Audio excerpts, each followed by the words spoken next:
This is Fred Richani, Scott Anderson, the Sports Courier podcast. We are here to look back at the year that was WWE in 2018. We're going to talk about the best match, the worst match, the superstar of the year, the matches of the year, the show of the year, biggest disappointments, biggest surprises, you name it. We're talking about it. We're also going to be getting your feedback on Facebook, YouTube, all over social media, and shouting you guys out throughout the show. Scott, how's it going, man? How's your holiday season treating you? Scott, you're on mute, buddy. I am on mute. I was there. You go. There we go. You were paying attention. Question was, how am I doing? How's the holidays? It is going well, except for that. I see you're on your A game. You had plenty of eggnog, I can tell. Yeah, like I told you before we got on air, had a little neck cramp and I had some JD's medicine. I won't tell you what the JD stands for, but you know. And doing good otherwise. Just sorry, trying to send a link here to somebody on my phone, so bear with me a moment. And everything's going good. Good New Year, good Christmas, good everything. What about you? It's good. You got little Scott Anderson there. Hi, Brooke. I do. Brooke, go ahead, hop in. She wants to hop in real quick. Trying to do a run in there. Hi. How's it going? Saying hi to say hi to the whole world. The whole world, our MNN fam. Now, Scott, I gotta say, man, 2018 WWE was pretty wild. We started out with the bang with the men and women's Royal Rumbles. I thought were some of the best Royal Rumbles we've seen in years. We had a greatest Royal Rumble, which is debatable if it was the greatest. And then we had an awesome Women's Evolution pay-per-view. We had several great NXT takeovers. And we ended the year, I think, really strong with the TLC show that had not one, but two Match of the Year candidates with Daniel Bryan and AJ Styles, and the triple threat women's TLC match with Asuka, Becky Lynch, and Charlotte Flair. So I think we should start on a positive note and name our respective superstars of the year. Scott, I'm going to give it to you first. Do we talk about male and female in this category? No. Let's combine the two. Let's combine it. Honestly,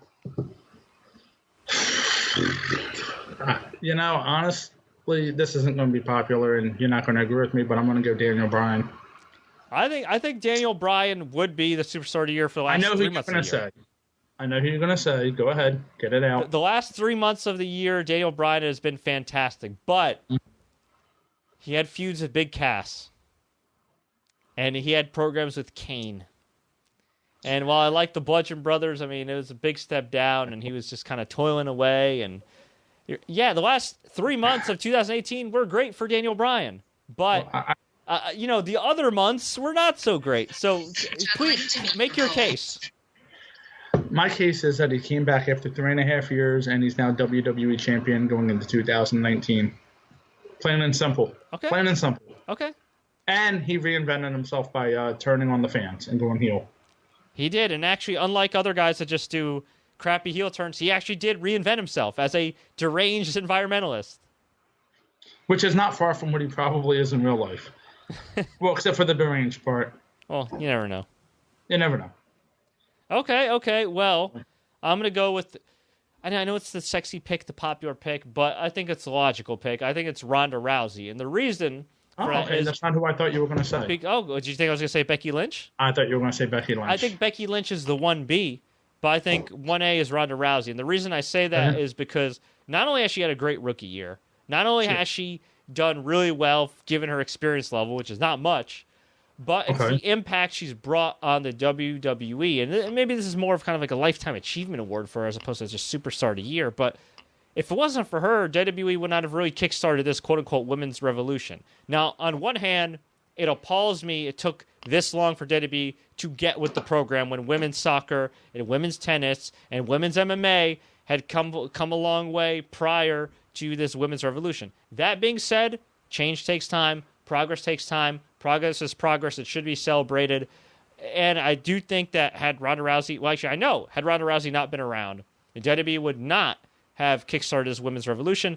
And on top of that, they probably wouldn't have gotten a Sweetheart Fox deal like they did. From what I read from multiple reports from the Sports Business Journal and the Wrestling Observer, and pretty much anybody that really followed the negotiations closely, one of the big pillars of WWE's programming with Fox is going to be Ronda Rousey. I don't know if she was actually at the negotiation table at one point at all, but from what I understand, given Ronda Rousey's affiliation with the UFC, given the UFC's now former affiliation with Fox, it would make sense that that would be a sticking point for Fox to get Ronda Rousey eventually on SmackDown.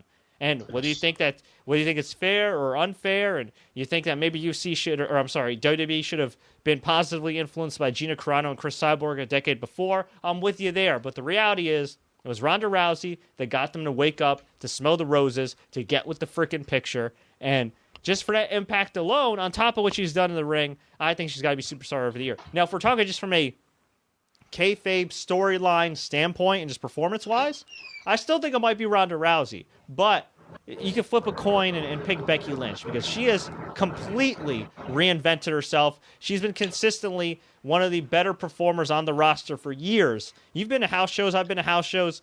She's always one of the most cheered performers, male or female, Absolutely. on the shows. Fans love her, and it took forever for WWE to do something with her. And when she finally got just a smidgen of an opportunity, she made the most out of it. I mean, my God, honestly, she may have capitalized on her opportunity more than maybe Daniel Bryan, than CM Punk, than any superstar in recent memory, just given how fast she's risen. And with her social media game, her Twitter game, her promos on screen, her promos off screen, she deserves a lot of credit. But if we want to give it to a male superstar, if we want to shout out a male superstar, Daniel Bryan certainly, the last 3 months has turned his career around.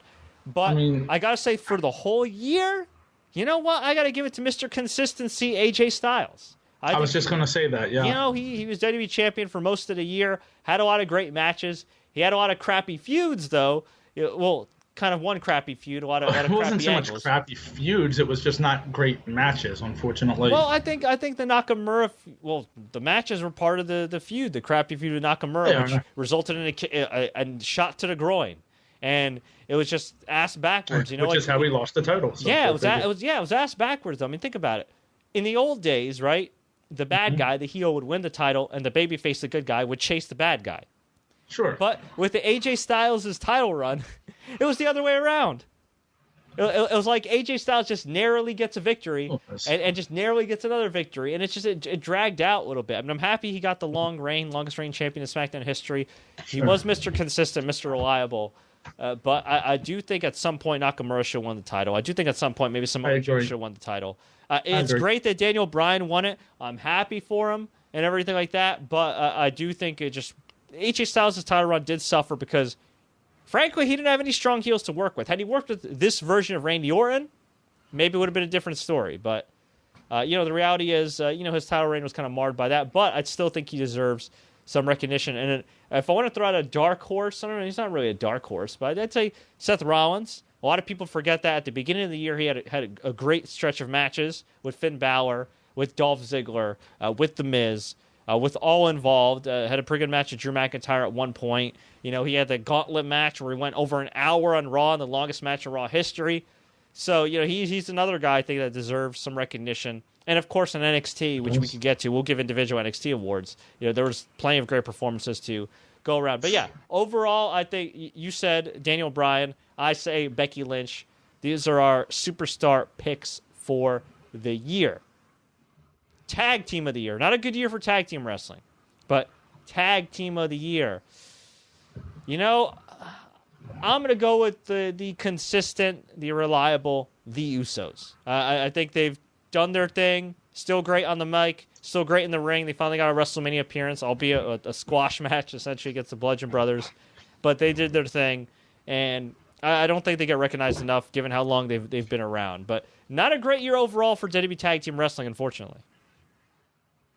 I will disagree. I disagree with the pick. I think it's Braun Strowman and Nicholas, personally. They never lost. So yeah, they never... Oh, God. No, I'm kidding. Yeah. I'm kidding. No, I think it's the Bar. I'm picking, it's Sheamus and Cesaro. I think they came into the year with the titles on Raw. They left the year champions on SmackDown. I think just for that reason alone. The Usos, I think, were fine, but once WrestleMania hit, I think they kind of fell to the back burner a little bit. You didn't see him on TV for a few weeks, and over the last couple of weeks, they've kind of gone back to the old kind of cheeseball Usos, just without the face paint.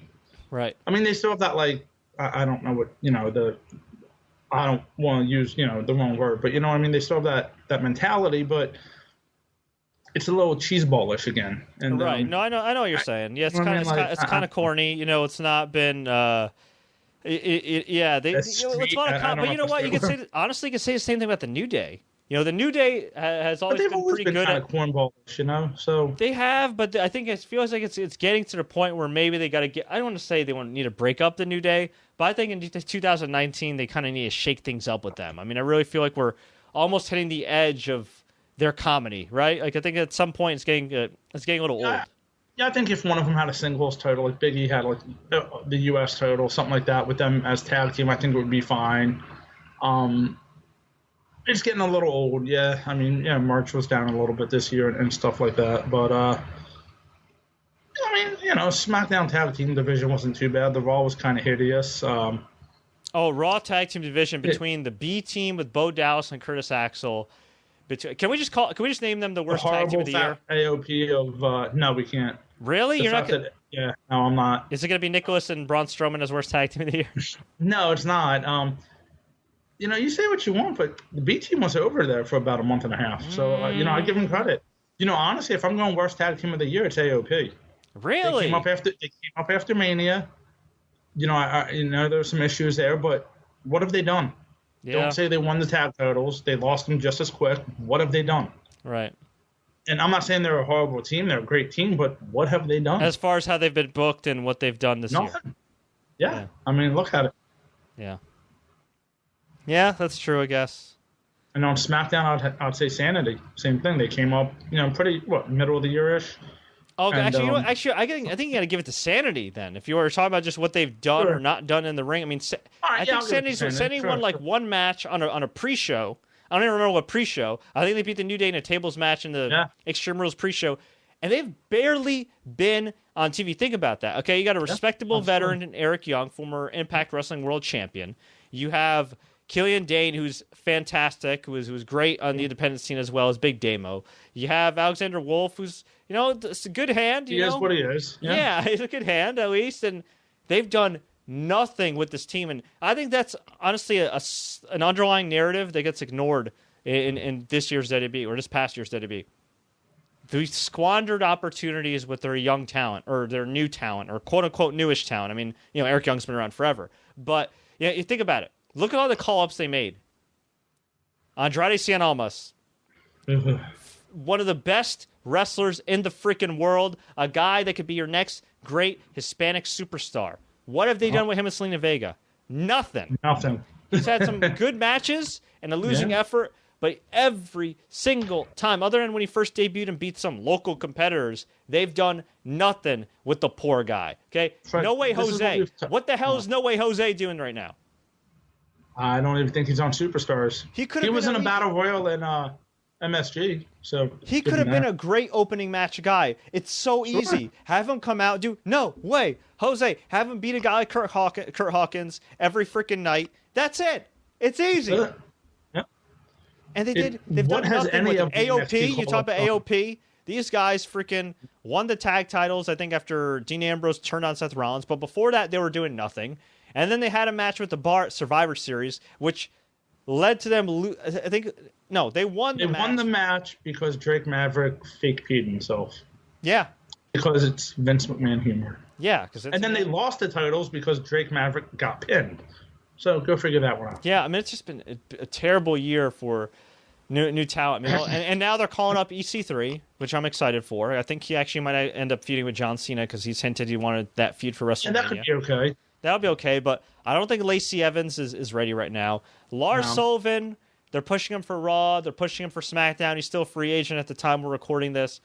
Honestly, man, I'm not really feeling Lars Sullivan too much. I mean, look. Kind of like the next Gene Snitsky. He might be. And honestly, for those that don't know, he had some leaked forum posts he did from many years ago that were in poor taste. But, I mean, there were some that he posted as an adult from like a short time before he got signed to WWE that were very derogatory towards people of color. I'm just like, man, like, all right, you really still want to push this guy. I mean, this is the thing with Lars Sullivan to me, okay? That shows, one, a personality flaw, and two, that shows that Vince McMahon is still enamored with the big man at the end of the day. When he Absolutely, gets, because think about it this way: if Lars Sullivan was your top prospect, I'd say, okay, you know what, like maybe overlook that stuff, and I personally wouldn't, but whatever. It's wrestling, it's sports. They overlook a lot of those transgressions. But when you have guys like the Undisputed Era and Aleister Black and all these other dudes that are a lot older than Lars Sullivan, that could contribute right now. Whereas Lars Sullivan's going to be more of a pet project. Like, I think you call those guys up first. But, here's the thing, though. And real quick, Fred, you still need talent down in NXT. You still need main event guys. You still need people to sell out your arenas when you go to Arizona, Kentucky, New Mexico, all these places they tour. Right. And I think, and you bring that up, and that's a good point, because I think in 2019, we're not just going to get SmackDown on Fox. I think we could get NXT. And I think if you're WWE, on FS1, you mean, yeah. Yeah, I think you want to enhance NXT. You want to keep that strong because that's more money for you, and that's more opportunities for guys like the Undisputed Era and Aleister Black and all those guys. And think about it. Think about how much. I mean, you and I both have files. We have FS1 and all of Fox's sports networks and everything. Maybe at the time we taped this, not ESPN, but who knows? Yeah, I know. They better freaking resolve that or give me a freaking discount on my bill. But yeah, you look at FS1. FS2, MSG, which I think Fox has like a partial ownership in. How many times do we see some random UFC programming? Like all the time. All the time. All the time. I'm seeing like a random UFC 45 event. They're playing like Chuck Liddell versus Randy Couture. Best of the Knockout. Yeah, Ultimate Knockout. They're playing everything. They have so much. Well, that's going to change with the ESPN deal too. They have so much shoulder programming. So they're definitely going to need some WWE archive footage, some archive content, some current content. It would make sense. It would behoove them to at least put NXT on there. And if NXT does well, dare I say, maybe even 205 Live. Which, dare I say, do they bring back like a main event, like a superstar or something like that, just for more content that way?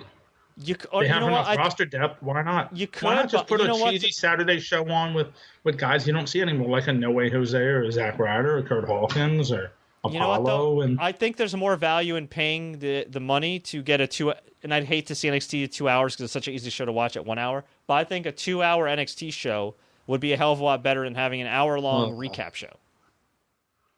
It doesn't have to be a recap show. I mean, you have enough roster depth that you can have these type of matches with these guys, and it works. But we've seen it in the past, though. How many times has Vince McMahon gotten a new toy with superstars? They were on WGN on primetime. They had main event that I think had a primetime slot at one point. Yeah. And then all of a sudden... But if you have this Fox deal and this Fox money, why not bring back a Saturday morning wrestling show? I mean... Or Saturday night's main event. Yeah. I mean, if you need programming, why not? Ratings over there. Who cares? Yeah.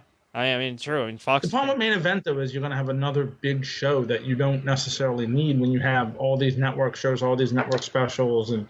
you're going to Saudi Arabia, Australia, this show, that show. I mean, how much is too much at that point, That'll just be another show to have a show, even though I know like these lower-level, B-level shows would be, but at least it's just easy programming. You don't have to have a story, and you can put like a top storyline there on a pre-show at, the Rumble, WrestleMania, any pay-per-view. Yeah, so. I think the key with NXT is that since NXT is technically like a first-run show and it's its own brand and it's very different from Raw and SmackDown, I think that's why it'd be attractive to FS1, and I think that's why a lot of people would want to. Yeah, but the problem is once it goes on FS1, is it the same show?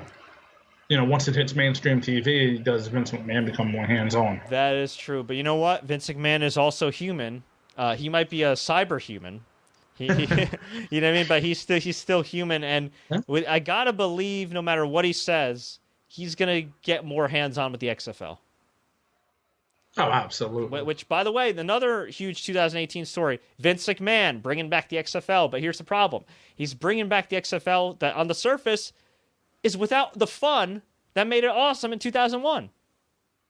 And by the time it actually debuts, you have, 2, I think 3 possibly new football leagues as well. The Alliance of American Football. The Alliance one. I know Ricky Williams has one, ex-NFL running back. Fortune Football, not Legends, but I saw it the other day.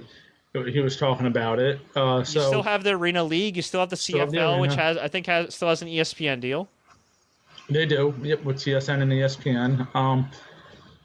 So yeah, I mean, there's a lot of football. Now I know that a lot of the XFL guys will probably play in the other leagues, and the CFL, the Arena League. I get that, but we'll see how far that goes. And they announced the teams, and I still don't understand why these leagues go to cities that already have NFL teams. To me, it baffles me. I don't get why you don't come to different cities. Why not go to pick an area. Or you know what? Like, I'm in New Jersey. The XFL is running in MetLife Stadium. Like, are you kidding me? Right. Go to Red Bull Arena. Makes more sense. Exactly. Red Bull. Like, go to Red Bull Arena. Rutgers. They need tenants. Or freaking reopen the Izod Center that's just collecting dust on. In the Meadowlands. Izod Center can't hold football, but yeah, I know what you're saying. Oh, I know. Well, you know what I mean. Like, but yeah, that's what I'm saying. Right. They're going to these NFL stadiums. It makes zero sense whatsoever. Go to San Antonio. Go to I don't know what stadium there would be in Oklahoma besides the college stadiums, but yeah, go there. Go to those places. Go to a 20, where the Los Angeles Chargers. God, that's still so weird to say. I know. But, San Diego, but go there. Go to these small venues. Don't run big giant venues. And New York doesn't need an XFL team. I know it's New York, so you do it, but maybe go to Long Island and play. At Hofstra or something like that. I mean, I know it's a small stadium, but why not? Well, we got a couple years to debate the XFL, but that was a huge story in 2019. Make no mistake, or 2018, and it's going to be a huge story in 2019. Make no mistake about it, because Vince McMahon's 73 years old, going on 74. He is human, a cyber human, but he is human, and you can only have your hand in so many pots before you're spread thin. And you can make the argument he's already spread pretty thin. And he's going to be back on WWE TV, it looks like, for the foreseeable future. Yeah, which is something that I know he didn't want to do. He wanted to write himself off TV, have Triple H and Stephanie be the faces of the company, and they technically still are, but he's definitely in that panic mode. I mean, I think Raw just did, the Christmas Eve edition of Raw, I believe, did 1.78 million viewers. That's terrible. That's terrible. And their recent ratings haven't been great. Now, they got guaranteed deals. It's not like Fox is going to say, oh, God, we're going to cancel them now, but Fox can cancel them. They could, and it is alarming. And if they're doing these kind of ratings in prime time on Fox getting paid $2.5 billion with a B, as Walter White would say, $1 billion, all right? That ain't going to be good news. No, it's not. If Fox can cancel Gotham at a whim, if Fox can cancel Fringe and all these other shows at a whim, believe me, I'm sure they have a very Fox-friendly contract with the WWE. I'm sure they do. All right. Well, let's move on a lighter note to 2018 match of the year. I'm going to throw out a few that I really liked, and I'm going to. Oh, actually, let me give you my main match of the year. Honestly, I think it's Becky Lynch versus Charlotte Flair, last woman standing. I know it's a recent match and still fresh in everybody's mind, but I thought that match did so much to elevate both competitors, and you rarely see that these days with WWE. They try to do a thing where Andrade Cien Almas will wrestle AJ Styles. He lost, but he held his own, and usually the loser, nothing ever happens to a loser. I saw them do that with Dolph Ziggler for years. Oh, Dolph Ziggler held his own. You got to give it up to Dolph Ziggler, and then he just kept being Dolph Ziggler. But I thought those two really elevated themselves, and I really feel like creatively it's been a turning point for Charlotte Flair since then. I mean, she's been on fire since that match. So that's the match I would go with match of the year. Honorable mentions, the Raw Men's Gauntlet that went forever with Seth Rollins wrestling for over an hour. Okay. He was great. The Women's Royal Rumble I liked a lot. The Men's Royal Rumble I thought was one of the best Royal Rumbles of all time. Really good stuff. The ending went a little too long, but yeah, it was. Yeah, I thought it was really good stuff. I like the Women's Elimination Chamber a lot. I actually liked the mixed tag match at WrestleMania. I just thought, given Kurt Angle's absence for years, and his physical state, given the fact that Triple H doesn't wrestle all the time, the fact that Stephanie McMahon's essentially a non-wrestler, and Ronda Rousey's a rookie, they did a great job.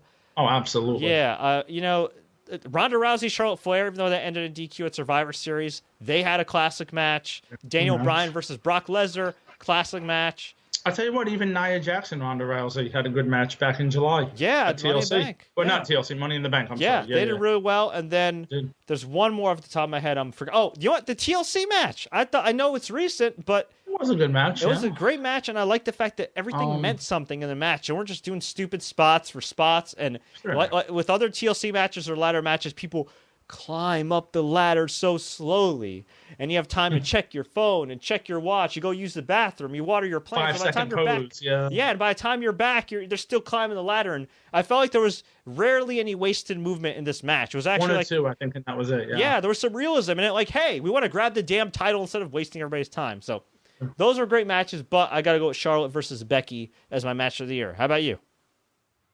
I'm trying to go through it in my head. I have a match on NXT that would be match of the year. But well, okay, I should not counting NXT. Disclaimer, main roster. War Games is main match roster. of the year. Yeah. Main roster. Yeah, I think it is Charlotte and Becky at Evolution. Just trying to go through my head and go through some of the matches, and I mean, there's so much of it to try to process. I think this was a year where there were a lot of really match. I think there was a match at Saudi Arabia in April that was pretty good. I just can't place it. No, I'm serious. I know it sounds weird, but was it the ladder match with Samoa Joe and Finn Balor? It might have been the Seth Rollins. Match, yeah. I think the Miz was involved. Maybe. Oh yeah. Those are pretty good match. That was a good match. I don't know if it was a match of the year though. But again, dude, everything gets so cross. You know what I mean? Nowadays, it's like, the most recent things are going to be, in your head. I'm thinking of WrestleMania, and there's nothing off the charts. The main roster did not have a good year. Okay, no, the main roster didn't. Now we're going to talk about 205 Live because I do think that and again, I can't even think of the match. I'll give you some 205. Maybe wasn't. I'll give you some 205 Live matches. Actually, they're pretty great. I'll give you some 205 Live matches that were kind of as a main roster. But let's go with Charlotte and Becky. We'll give that to them because again, there's so much to talk about. I mean, you could talk about NXT. You could talk about the Mae Young Classic. There were some great matches. So 205 Live, I think 205 Live. I think the MVP's got to be Mustafa Ali, Buddy Murphy, and Cedric Alexander. Those guys in some combination of those matches killed it. They were great. Absolutely. They were great. I don't know if you could narrow it down to one because Cedric Alexander and Buddy Murphy had multiple matches. Ali and Cedric, I think, at least had a couple matches. And then you had and Ali. Buddy and Ali and Buddy and Cedric. And then actually another guy, Roderick Strong, during the 205 Live Cruiserweight title tournament, had a really good tournament. No, you're right. Yeah, absolutely. That was beginning of the year right there. Yeah, you know what? There was actually a lot of good on the non-main roster shows. There actually was a lot of good wrestling. It just kind of gets lost in the shuffle because we have NXT UK now. We have the Mae Young Classic. We have a million shows. We have house shows now being broadcast. So yeah, but I think as far as main roster goes, Becky Lynch, Charlotte Flair stands out. Let's get to NXT then. What is your NXT match of the year? War Games. Really? Is. Yeah, it is. It was a long match. It was kind of drawn out. But once that match got going, and I know that it's all about getting your spots in and this and that. But you can't tell me when them 8 guys stood face to face right towards the end of that match, it wasn't just phenomenal. And I mean, again, there's so many matches. I know you have Adam Cole and Ricochet, which actually I still have not gone back and watched yet. Which shame on me. I know that was a hell of a match from what I hear and. There was a ton of good matches though, man. But just again, sticking out in my head, it's War Games just because of what it was. Yeah, also I want to send a shout out to all the people that have checked us out, that have shared our links. My man Alan Wu, Jeremy Bowers, Ryan Elmashtub, just a number of people. Want to shout out our TSC fam for making 2018 a great freaking year. As far as my NXT match of the year, dude, that is a tough one. I'm going to go with the first Johnny Gargano and Tommaso Ciampa match, which I think was TakeOver New Orleans, just because I actually had a babyface succeeding. Gosh, I forgot about that. What about even Gargano and Almost back at the Rumble? Yes. That was a hell of a match. Oh, my God, yeah. I mean, Gargano might be the MVP of this year as far as overall in all of WWE. He was in the ring. That guy is... And I think going back, I'll change mine. I'll change my pick. Gargano Almost in Philly was just that was match of the year. Yeah, the emotion in that match was phenomenal. And I think Shawn Michaels pretty much he hasn't outright said this, but I know he's mentioned this. He's praised Johnny Gargano pretty heavily, and I think he's actually involved in producing his matches because Shawn Michaels is now coach in NXT. Johnny Gargano, at least in WWE, might be the closest thing we have to a Shawn Michaels type of guy as far as being able to not only have a great match, but take you on a ride. Like every one of his matches and elevate his opponent too. Yes, and every one of his matches has a story, and it's you could tell there's some Shawn Michaels influence there. There's always like a stare down or a pause to let the crowd kind of take it in. Whereas I'm not saying Seth Rollins isn't a great wrestler, but a lot of times at his matches, some other matches, it's like dive, go, go, go, go, go, go, go. Sell the knee for 5 seconds, then go, go, go, go, go. Whereas, but that's the difference between main roster and NXT, and that's the problem with these guys. And we've talked about this multiple times. If these guys get called up, and you see what's happening with Almost now, and we talked about Sanity, and we've talked about AOP, and we've talked about everybody else, I'd rather be in NXT right now. I know the money on the main roster is great, and I know you're collecting a paycheck, you're doing house shows, it is what it is, but my God, how could you not want to be in NXT right now? Yeah. And last year and the year before that. And especially if they do get on FS1. I mean, absolutely. Yeah. So we'll see what happens there. NXT Superstar of the Year. It's funny, even though he didn't win a title and he was on the losing end of a lot of matches, I'm still going to go with Johnny Gargano just for his overall impact of the brand.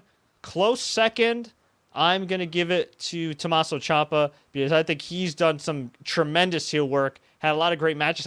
He had a match of the year candidate with freaking Velveteen Dream, carrying that guy. And Velveteen Dream was all right in some spots, but I mean, Tommaso Ciampa was the ring general in that match, and he did great. So, yeah, I think Gargano won. Ciampa 2. Third, I go Aleister Black. I thought Aleister Black would have some more momentum when he won the title, but it's weird. I feel like he's one of those guys very similar to like The Undertaker or The Big Show where... Doesn't need the belt. Yeah, he's just dominant. Like, he could win it. He could be a dominant champion, but he doesn't need to hold the title for a long time. Yeah, I agree. I'm trying to think of some other guys who might be under the radar a little bit. And Ricochet was great. Adam Cole was great. Yeah, but those guys you expect to be great. It's fascinating with Gargano and Ciampa how, they had their indie success. They came to NXT basically as nobodies. Let's call it what it was. They win the Dusty Rhodes Tag Team Classic and, got very far with it and just took off. And that's kudos to them. And, I mean, he's the first, I don't want to call him a homegrown guy because, of course, he's had a huge success on the independent circuit. But, he's one of these guys who came in with not a lot of fanfare. And he became champion, and you don't see that anymore in that brand. So that's awesome. Yeah, really, they've really developed into. I mean, they were damn talented before, but they've definitely become even more awesome performers over time, and they've really grown into themselves. And again, they had some buzz on the indies and stuff, but nothing like a Adam Cole coming in or a Ricochet coming in. And they legitimately worked their way up, and it's great to see them have some real success there. As far as, we didn't mention the women because we're just making the Superstar of the Year vote this year, unisex, but you got to give a shout out to Kairi Sane. I think she's been one of the unsung heroes of WWE overall and has had a lot of really good matches and did a really good job of making Shayna Baszler look good. Yeah, you're right. To me, she wasn't around as much as I think. I mean, her matches were great, and you're right, she did carry, and carry the matches she was in.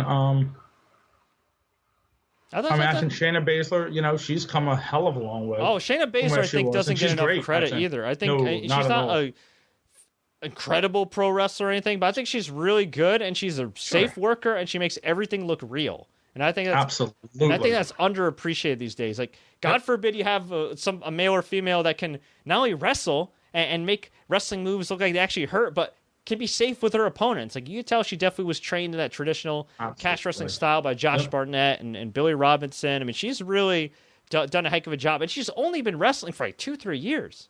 Yeah, it hasn't been long, and I mean, she's a badass. Also, want to send a shout out to my main man Joe Guida for watching us as well on the stream. So before we go, Scott, I think we have a unanimous vote here for what was the biggest story of 2018. On any other year, right? You could say the Fox deal. You could say Ronda Rousey joining WWE. Right.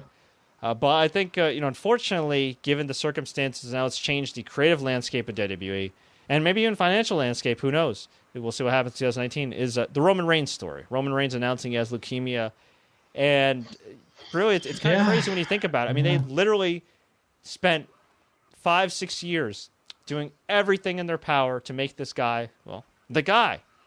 They position him as the guy. And you could make the argument, no, he would never get to the level of John Cena, or he hasn't at this point. And maybe he never will. But he was getting there. And he was a consistently damn good worker, great company ambassador, well-liked, well-respected by the locker room, and he finally gets that Universal title from Brock Lesnar. He's finally set to go on a run. He's reunited with the Shield, and then we find out that he not only once had leukemia, but it came back. And knock on wood, hopefully with them bringing him up in storylines that are kind of tasteless in my opinion, hopefully that's good news. That means that he'll be back sooner rather than later. But I think that was the biggest story of 2018, and it's obviously that's the biggest shock of 2018, I think, by far. Yeah, I mean, I don't think I could. I mean, can you think of like a story like this, like in recent years of sports, where a guy has to? Nothing like this. I mean, this is almost like a Lou Gehrig type of story. Actually, that's a good point. I mean, the only other guy would be, Eric Berry, I think, had cancer. Eric Berry did. But he came back. I mean, like when Dale Earnhardt died at Daytona for NASCAR, that's, a guy still at the top of his game. I mean, look, Roman Reigns hasn't passed, and let's all hope, he gets well. There's, things like that. But, that's, I don't want to say this and sound, disrespectful, but that's life, unfortunately. If you want to talk about a story that we never saw coming, not counting life, because you can't predict these type of things. Right. You can't tell if somebody's going to get sick. It's the XFL coming back. Vince McMahon took a huge financial hit almost 20 years ago and is bringing that back. That's really the story of the year. This is real life with Roman. And I know for me, the guy was kind of like in my face too much on TV, and it was kind of annoying. I mean, truth be told, look, it is what it is. He was forced down our throats, but, nobody ever wishes anything like that on anybody. And, I definitely hope he gets well soon. I want to see him come back, and we all hope that happens. Right. And honestly, I think WWE programming has actually been pretty, at least on the main roster, been pretty boring without him. And you kind of forget sometimes how entertaining a guy could be when he's not totally creatively handcuffed. I mean, Roman Reigns in 2017, I thought had a great year as far as in the ring, and I thought in 2018 was a textbook example or examples of what not to do with the top guy. Sure. With him constantly losing and putting him in matches that were laid out all awkwardly and everything else. So, yeah, I think that's definitely the biggest real life story. But yeah, XFL. I mean, look, the Ronda Rousey deal is huge from a business standpoint. The Fox deal obviously is huge in the billions. I mean, that changes the game right there. But I also do think you mentioned the XFL, that could change things too, because WWE could lose money off of that. They won't die or anything. But let's just say Vince McMahon instinctively says, God damn, I got to be hands-on with this too. What can happen? You can only go so far, yeah. Yeah, he might finally give the reins to Triple H, or he might spread himself even more thin, spread his WWE crew even more thin, even though he's claiming he's not going to use WWE guys to his shareholders. I doubt that. And, who knows? I mean, the WWE product could suffer as well. So we'll see. Before we go, I hate to end this on a disappointing note, but I think it's only fair because we've had this request as well. People want to know what our biggest disappointment was in 2018. I'll give you two. As far as from a superstar standpoint, I'll give you a couple guys. I think Bobby Lashley, they could have done more with him, especially with the momentum he had when he came back. I think Jinder Mahal, they completely squandered the momentum that guy had in 2017, and that was just a joke. Sure.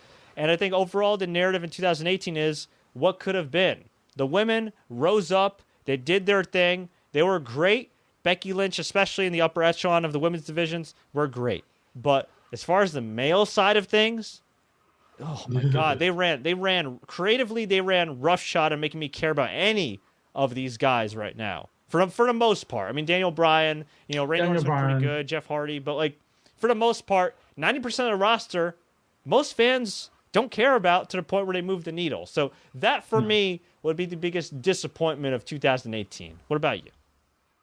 I agree. I'm going to add the fact that Braun Strowman still is not WWE champion.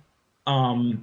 The fact that they gave Brock Lesnar the title back, I think is horrible. I think, look, the guy, when he wants to work, he is a hell of a worker, as we saw at Survivor Series, which is something that I was not looking forward to one bit, and it just impressed the hell out of me. And, I have a lot of respect for Brock Lesnar, of course, because if he ever saw this and heard me not say that, he would kill me. But no, I mean, the guy, he can put on a show, and that's fine. It's just the whole part-time not showing up thing. come on. You got to have a guy there all the time. I'm sorry. He doesn't have to wrestle all the time, but you just have to have him around, I think. He has to be around. Look, I know we just had a couple taped episodes of Raw and SmackDown for the holidays, and SmackDown had a U.S. title change. Spoiler, if you haven't gone back on your DVR, I apologize. And that's fine. You elevate a mid-card title to the main event there, and things like that. But there's only so much you can do, and there's only so many pay-per-views. I know, look, it's a title, it's a prop. In reality, it doesn't mean a whole lot. Call it what it is. But you still have to have it there, dude. If I'm going to a show down the street, I want to see a champion. I want to see a championship match. I want to have that thought in my head that maybe this is that one time every 5 years that they pull the trigger and do something crazy at a live event. Yeah, and you don't get that, I think if they in a perfect world, when they had more guys that were over or they're popular that could main event, I think they could. I think they could get away with it. But because they've done such a number on the roster. Sure. Yep. It's tough now. I mean, the sad thing is you're right and you're wrong at the same time, because I think they've devalued the title so much that in reality it really doesn't mean all that much. And that's a sad thing. It just, on one hand you're right. Again, it'd be cool to have a champion of the house show all the time. On the other hand, it's like, really, like, do I care to see the big red universal title? I mean, it's cool to say I saw a universal title match. It's just about the person, and yeah. I know that, UFC shows don't always have all the champions at every show. I get that. I get that, every football game, the champion's not performing at it. I understand that, but this is a different sport, boxing pay-per-views, not every champion, goes. But you know what, though? Older UFC shows and boxing shows, even if they have like a fake belt that nobody's ever heard of, right? They have stars. They have some, sure. or okay, UFC in the past did have stars. Nowadays, it's all over the place. They have like a couple guys and girls that can draw, and everybody else is just kind of. And the 50-50 booking has to go. I am sick and tired of the 50-50 booking. I'm sick and tired to explain of seeing to people. Seth Rollins lose tonight, and then Seth Rollins win. We can edit that. Seth Rollins win tomorrow night, and then lose the next night, and then lose on Raw. And then on Raw, we have Dolph Ziggler beat Finn Balor, and then at the pay-per-view, we have Finn Balor beat Dolph Ziggler. Yeah. And then enough is enough, man. Come on, you have enough roster depth, and that's the problem. They have killed so many characters and so many guys, and Finn Balor's still so over. And the guy's finally starting, it looks like, get a little bit of momentum, which is amazing that the people have stuck with him, and it really shows what that guy is all about. But enough with the 50-50 already. Just Drew McIntyre could have been the guy. He could have been the guy to beat Brock. He could have been the guy to beat Braun. No, and now they're beating him. Dolph Ziggler. He lost to Dolph Ziggler on Raw the night they turned on each other. Or, Drew turned on him. Right. You can't do that. I don't care if there's interference. You cannot do that. I don't care that Drew got his win back. And now they have a steel cage match. It's over. You can't have Braun Strowman lose to Brock Lesnar 2, 3, 4 times and get basically squashed. Let's call it what it is. Yeah. And then expect people to get back and be like, oh, this is the guy. There's no momentum in these guys. 50-50 booking is crap. Somebody please fix that in 2019. Thank you. And please, for the love of God, going into 2019, give us less Baron Corbin. I'm sure he's a nice guy to his mother. I'm sure he's a nice guy to his wife. I'm sure he'd walk your grandma across the street. But he is not a good wrestler. He is not a good talker. He has very little redeeming qualities. Maybe some women find him and his Mickey Mouse tattoos attractive. That's cool. That's great. If he wants to model, go pose for Inked magazine. God bless him. That's cool. Maybe he'd even be a good actor outside of WWE. But I do not need to see this guy on my TV ever again. Okay, man, if he's getting his ass kicked for a couple minutes, okay, cool. Let him be a job guy. I don't need to see him as a relevant character anymore. The proof is in the pudding. The proof is in the ratings. It's not his fault. It's not his fault that they propped up a 4 and try to make us believe he's a 10. Okay, but still, I know it's harsh, but that's just the reality. So please, less Baron Corbin, less authority figures, which I think we're going to get more actually with Vince McMahon on TV. Yeah, like you said, less 50-50 booking, more great matches, more positive change like the Women's Revolution. And, let's have more squash matches. Why not? Yeah. Why not? Yeah. You don't need 50-50. Have squash matches. Back to basics. Let some people be better than other people, okay? Can you imagine if the NBA just had a bunch of and I love like Charles Barkley and like, those guys growing up and Patrick Ewing, but like, can you imagine if the NBA was just a bunch of those guys as opposed to like the Bulls dynasty, or even like I know people complain about the Warriors, but you do need somebody that's the best. Some people need a villain. Yeah, you need a villain. You need a dominant team. Even LeBron. LeBron's been a dominant player for 15 years. Imagine if there wasn't one dominant player in the NBA the last. What about the Patriots? 23 years. Yeah, exactly. Tom Brady, Bill Belichick, Patriots, right there. Oh. Yeah. And I hate the Patriots. But football ain't hurting. No, it's not. Exactly. So that's all I'm saying. That's all I'm saying. Whew. Anyway, we need more Tyson Furies. Okay, there. I said I don't even like that guy, but we need more Tyson Furies. Okay, there. Yeah. I know you like him. I like Wilder. It is. I like both, man. I like both. I like the Bronx Bomber. Hey, honestly, in 2019, I think it's going to be a fun year. It's going to be a fun year. I think boxing's going to have a really good year. I'm very curious to see what happens with the UFC and ESPN. I think they're doing a lot of things wrong with the Jon Jones deal, which don't even get me started on that. And WWE, they start with Fox in September. There's going to be higher expectations. I don't think they could just flick a switch and say, hey, we're going to make SmackDown relevant again. I think they need to start now. They need to lay the groundwork right now. I hope they do that. And what else is there to say, man? I think we've complained enough. We've exposed enough, as the kids in some random literature class they're over paying for in a college would say. Any final words as we go full steam ahead, I should say, to 2019? I think it's going to be a good year. I think wrestling is on the upswing again. I do, despite what you've seen with WWE main roster programming. I think there is a hell of a lot of talent out there. I think what the Bucks and Cody are doing is phenomenal. Well, they've done great. Well, we should say real quick, they've done great as far as their work with New Japan Pro Wrestling and ROH. But as it's been widely reported, particularly by Dave Meltzer of WrestlingObserver.com, they are looking, or may have already, formed an independent wrestling promotion by the name of All Elite Wrestling AEW, with the main point man, the money guy, being Tony Khan, the son of Shahid Khan, or Shad Khan, I believe, of the Jacksonville Jaguars, the man who owns the Jacksonville Jaguars. And yeah, with that kind of money behind them, if, and that's a big if they're able to secure some type of TV deal that actually gets eyeballs to their product. I'm not talking about a streaming service unless it's like Amazon. Well, I was going to say this could be the one that does Netflix or Amazon Prime. I think it could be. Well, you know what? Those streaming services actually would get them eyeballs, though. I think if I think of like the Zone, YouTube Red, something like that. Yeah, I think if the Zone or even ESPN Plus, if they try to get this programming, I don't think they would.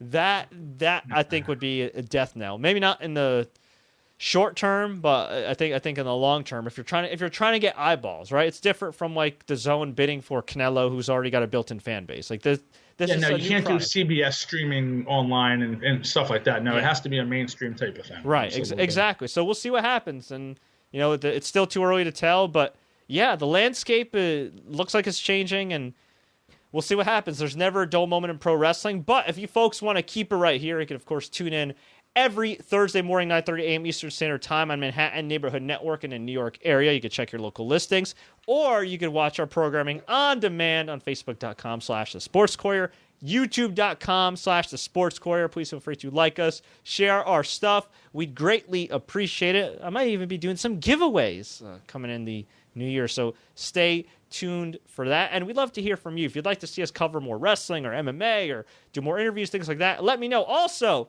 in the new year, I got some interviews coming up. I interviewed Frank Shamrock, one of the all-time MMA greats. Did an interview with Ernest the Cat Miller of WCW and WWE fame. That was a wild interview. Had a great chat with Access TV Fights play-by-play announcer Ron Kruk, who's been there from the early days of the WEC. He called the very last Strikeforce show. Now he's calling matches of the Stars of Tomorrow with LFA. And, of course, Access is affiliated with New Japan, so we talked about that relationship. I got some more things cooking in the fire, so we'll see what happens. But Scott, thank you so much, man, for helping me out throughout this year, throughout the last few years. You are the man. You are the people's podcaster. I just wish you would use spell check more often. It's these big hands. All right. Twitter's going to get these hands. All right. I don't think that's copyrighted, so I can say that. All right. There you go. All right. Thank you, everybody, for watching. Shout out to everybody that has supported us throughout the years. Jeremy Bowers, Alan Wu, David Schneider, Rhino Stube, Joe Guida. There's so many other people. Faceman Buddha. I mean, just so many people have popped up who have supported us over time. JB, I mean, just a ton of people. We got almost 15,000 subscribers now on Facebook. I really appreciate, or on YouTube. We got like over 2,000 on Facebook. We got collectively like almost 20,000 subscribers on all our platforms. That's crazy to think about. So for all y'all, thank you very much. Until next time, everybody. Woo! As always, enjoy the matches.